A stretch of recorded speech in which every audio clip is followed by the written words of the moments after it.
The violin is one of the most well-known sounds in European classical music. You may have heard of composers like Bach, Beethoven, or Mozart, all of whom wrote lots and lots of music for the violin. What you might not know is that traditions of playing the violin, or instruments that are really similar to it, have existed in cultures all around the world for thousands of years. When we talk about the violin as a part of American folk music, we call it the fiddle. And just like the blues, fiddle music represents musical influences from all across Africa, Europe, and the Middle East. The songs and techniques for playing the fiddle have been passed down generation after generation through the oral tradition, from one master's hands to another. In this episode, I'll be speaking with Tatiana Hargraves. She's a master performer of American fiddle music and a scholar who's written about folk music communities known as fiddle camps.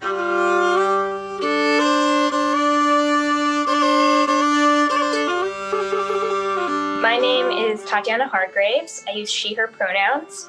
And I was born in California, actually, but I grew up in Oregon in the Willamette Valley, a couple hours south of Portland, and now I live in Durham, North Carolina. I grew up taking lessons from private teachers. My older brother also plays, so he was always a big inspiration to me. My parents both play music, but they're not professional musicians. My mom's a violin teacher, actually, but she didn't play violin when I was growing up. She learned with my brother and I, as we learned with the Suzuki method. So I just kind of always grew up playing. I think I got my first instrument when I was 3, so it was just kind of always there. A big part of learning folk music is being part of a community of other folk musicians. It started with going to a lot of local jams and then going to fiddle contests. And through going to those contests, we met a lot of different people, a lot of kids our age, which was always really fun to play with.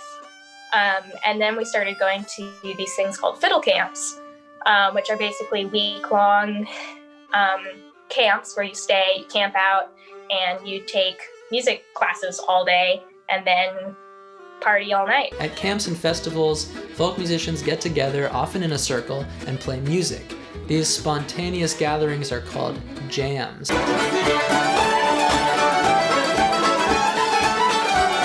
Jamming is one of the most important ways that people learn to listen and to play. Well, I have lots of different favorite types of jams. I'll give you two examples. So one example would be just a small group of people, maybe 3 or 4 people huddled up really close together, leaning in and playing. You pick a tune, you pick a key.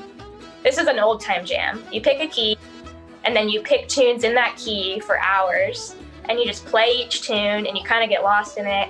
And maybe you play the tune for 10 minutes, and it's very much about just kind of creating sounds together. And I always imagine this kind of floating orb of sound in the middle.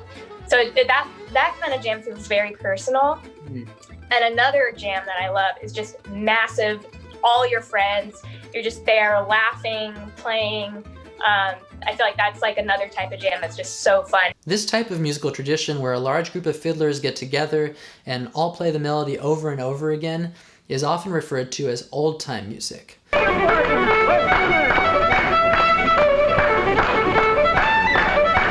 But old time is actually not a very helpful or accurate description. So I actually hate the term old time music because I don't think it's accurate, because it describes, like you said, string band music. And that's such a broad term. And old time implies that it's from a specific time period, which is also wrong, because this music is alive and changing.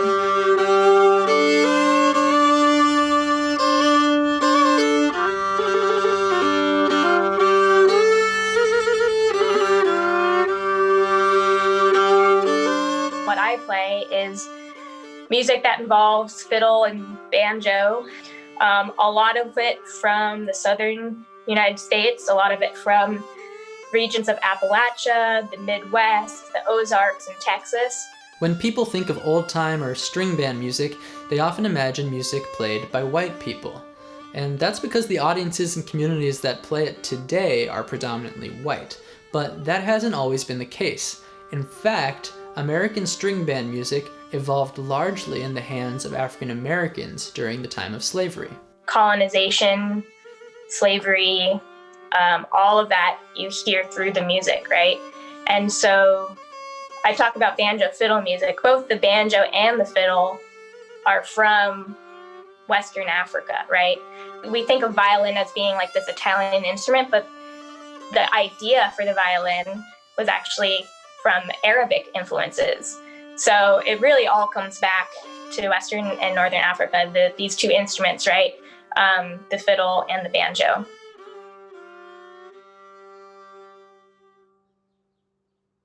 When you're playing this music, each piece you play, you feel that history and both the perseverance and the joy of surviving, but also the hardship of having to fight.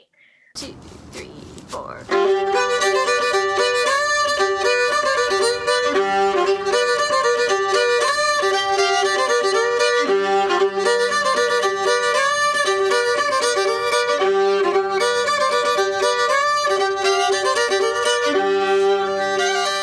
Before there was Spotify or iPhones or the radio or even record players, the only way that people encountered music was in person. Think about that for a second. If you were a young musician hoping to learn fiddle music, you needed to go to the source, and that would mean seeking out a master musician to teach you. While technology has evolved and now you can instantly pull up just about any recording you've ever wanted to hear, the tradition of hand to hand or hand to ear learning is still very much a part of the folk music process. It's all by ear. It's not written down. If you write it down, you're losing something in it. One of my first fiddle teachers, Amy Thomas, she taught me tunes. She would play a phrase, I would play it back, and we'd go through the whole form that way. And the more tunes you learn, the more you kind of start to recognize patterns and repetition in the form. And then there's also I played that same phrase in that tune I learned last year. So the more repertoire you kind of build up, the easier it is to learn because there's a lot of repeating vocabulary.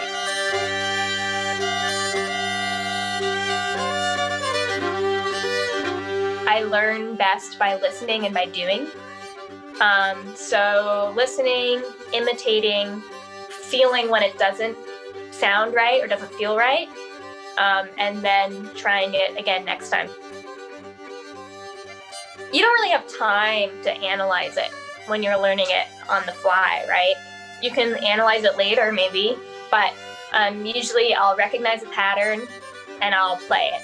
And a lot of times for me, I've been playing for so long now that my fingers know the pattern sometimes before I even know what, oh yeah, that's this, right? My fingers can respond to whatever I'm hearing, especially on fiddle. I hear fiddle, I know exactly where they are in the instrument because I can just recognize the sound and the shape.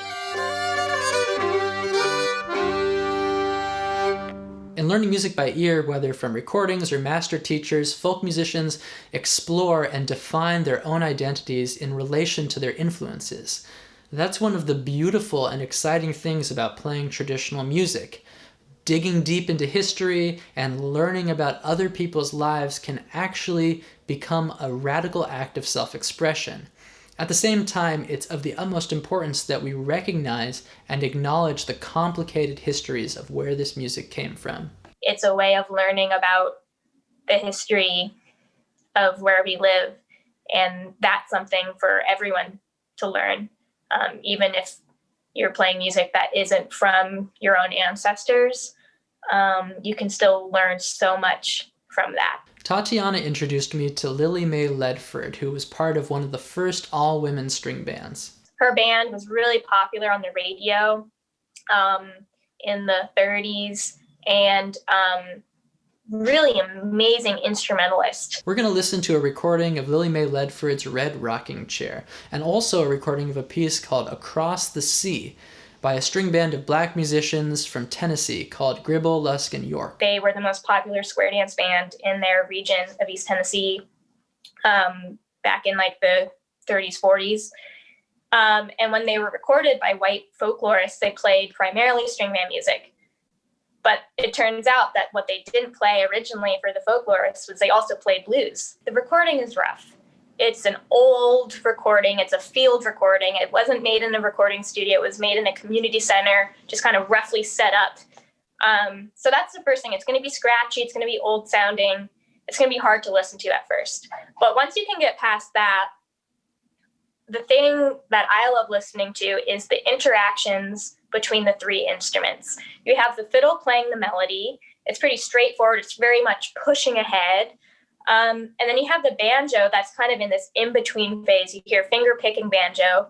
And it's kind of imitating the melody, but it's not quite the melody. And then you have the guitar that's just playing the same chord, boom, chuck, boom, chuck, boom, chuck, boom, chuck, the whole time, just laying it down, right? So the way those interact that is string band music to me. As you listen to these recordings, remember that the goal of active listening is just to ask questions. It's okay if you don't know all the answers. How does the rhythm of Lily Mae Ledford's banjo playing connect with the subject of the music?